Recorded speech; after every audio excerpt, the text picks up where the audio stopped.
Hi, welcome to my YouTube channel. My name is Dami. If you are new to this channel, please look at all the other videos that I've done previously. I've been talking about the heroes, the hero need in our husbands, and this week I'm just going to finish off on that. We've just had our 9th wedding anniversary, and I just feel like with speaking to friends and colleagues, this thing keeps coming up about this clash between us women, especially the high achieving women. The fact that we can do a lot of things that our male counterpart or our husbands can also do. How we balance validating their need to be a hero and also our abilities to do a lot of the things that they can do. And I did a little bit of research on it, and really the one thing that I have now come across conclusively is that our husbands, they do want to be our heroes. And how do we as wives, as sisters, as mom validate this need in our husbands or our sons or our brothers? Because I'm going to presume that this is not just something that's isolated to my husband. I was fortunate that earlier in our marriage he did tell me that he did have that need to be my hero or the hero of our home. And over the years I have realized that as I've embraced that, we've just developed a closer and better relationship in me just validating that need. So there is this need in our men to want to be a hero. It's this innate need in them to want to do heroic acts, to save the day, to help achieve big things. And in this world where we women thankfully are now able to do more and achieve more, how do we validate that need, or how do we help them to achieve that need? So my first point actually on how we can help them achieve the need to be a hero is validate their need to be a hero. Earlier on, when my husband mentioned that he does want to be the hero, I really didn't get what that really meant. So my attitude was just like, what do you even mean by that? And over the years I've learned, and he's been able to communicate more and more what he meant by that. And that just means, in the first instance, for me to stop, listen, and then validate that need. And how I validate that need is by asking for his help in many things that I perhaps feel like I can do myself.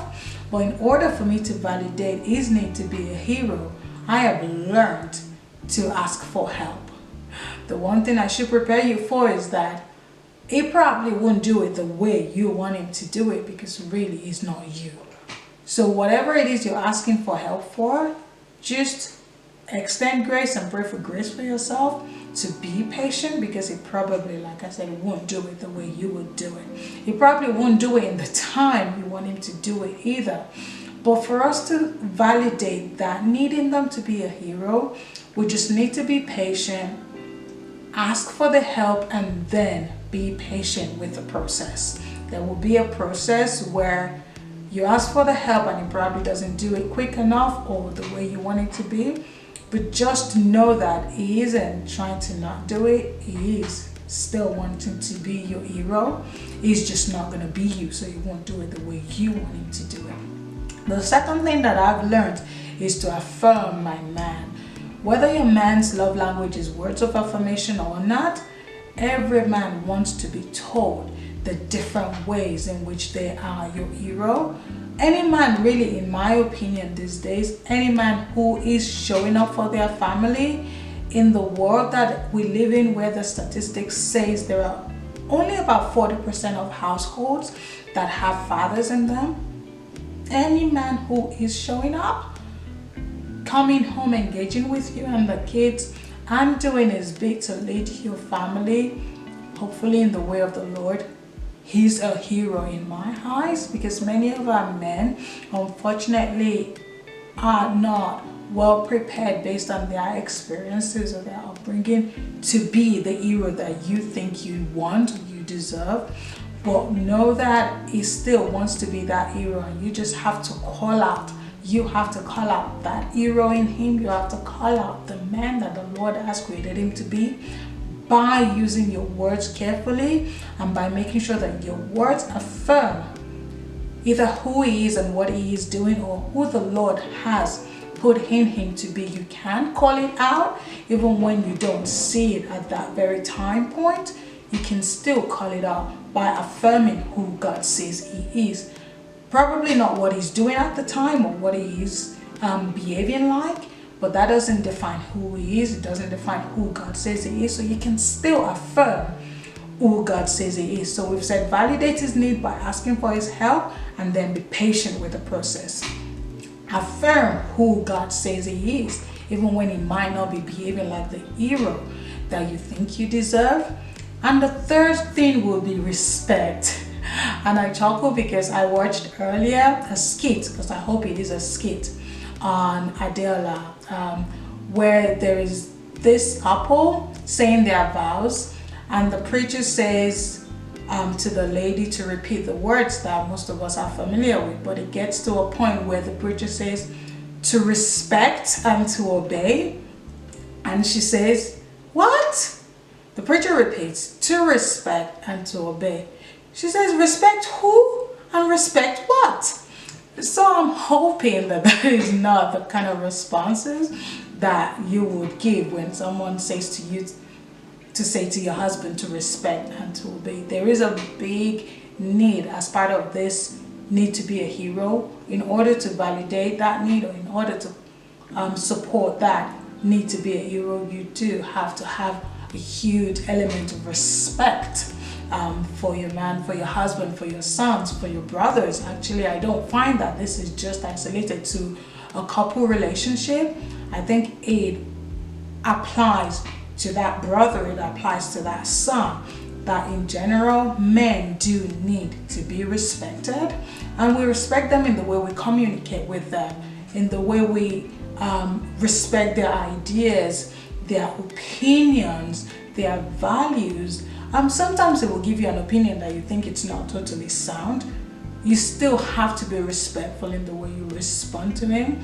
And really, earlier in marriage, this is another thing that I got into trouble for a lot. It never was what I said, it was always how I said it, because at the time I didn't know how to communicate respectfully to my husband.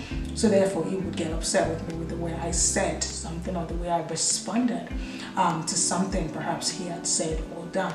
So we do have to respect our men. So my 3 things that I've learned that I'm sharing is that in order to support the hero need in a husband and to call out that hero that they are, we do have to validate their need by asking for their help and then letting them get on with it. Albeit it won't be done in our time frame and it won't be done the way we probably want it to be done, but just let them get on with it. We do have to affirm and call out the person that the Lord has created them to be, and then we do have to respect that person, be it your husband or your brother or your son. So we have to validate their need, we have to affirm them, and we have to respect them. That's my tip in my short experience of being a wife. So I'm hoping that this was useful. I will continue to share more tips in different aspects of doing just life, just doing this life, and whatever tips I come across that I feel that the Lord is leading me to share, I'll be sharing. So if you want to see more contents like this, please like, subscribe below, and remain blessed.